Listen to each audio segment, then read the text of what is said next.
Nice big Custom Cruisers. How cool's this? The original Milwaukee 8 before Harley even thought of it. This is Riviera Primo 4-valve head setup on a my softtail. Used to belong to Agos, very famous builder in England. So you can see here, awesome quality.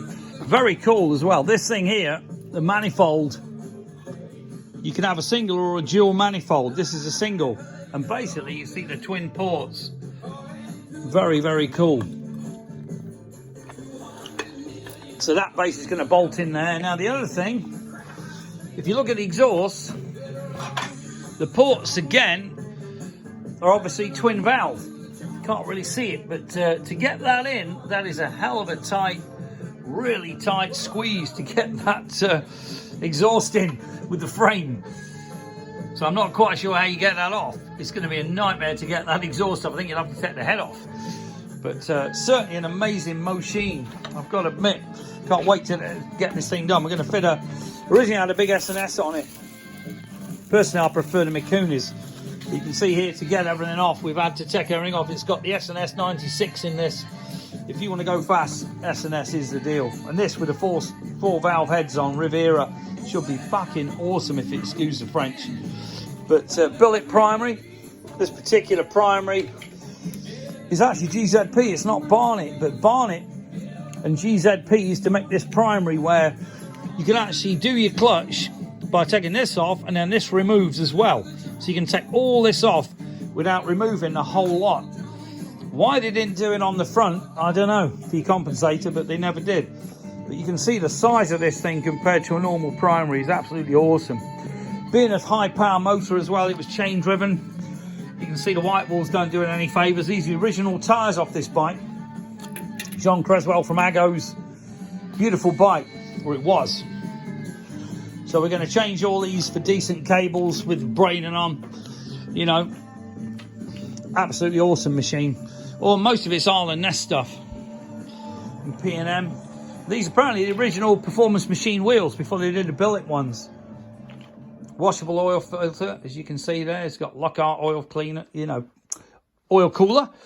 The old floorboards. But just an amazingly cool bike.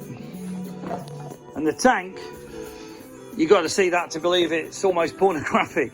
There's a lady leaning against the guy's dick saying, you can't beat the cube, can't beat the inches. But that is an awesome paint job. You can see here the rear, everything on this bike is just top end. It's got P&M brakes, 4 piston on there, 4 on the front as well. Braided lines. Beautiful. Absolutely stunning. Apparently John said this bike was originally a Springer. Not quite sure if that's true looking at it, because it looks so original, this thing, you know. But I'm sure John said it was originally a Springer.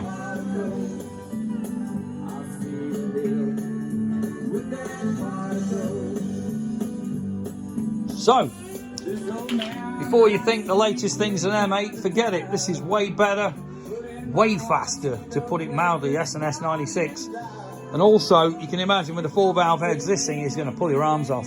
Beautiful billet controls by Arlen Ness. See, even adjustable as well. How many levers can you adjust? You know, this is something back in the 90s. Rev counter built in. You got all the billet top yoke. Just absolutely stunning machine. Absolutely stunning. Had an oil pressure gauge on the dash as well. You know, the lower dash panel here is an oil thing. You know, oil pressure gauge. The pipe's very cool. These are definitely a one-off, because you can see these are not standard. The way they go into the twin valve exhaust.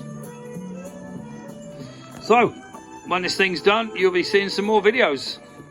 It's Mike Custom Cruisers UK, 01773835666. If you want some awesome bikes or some help with a couple of things, give us a call. 01773835666, customcruisers.com. Thank you.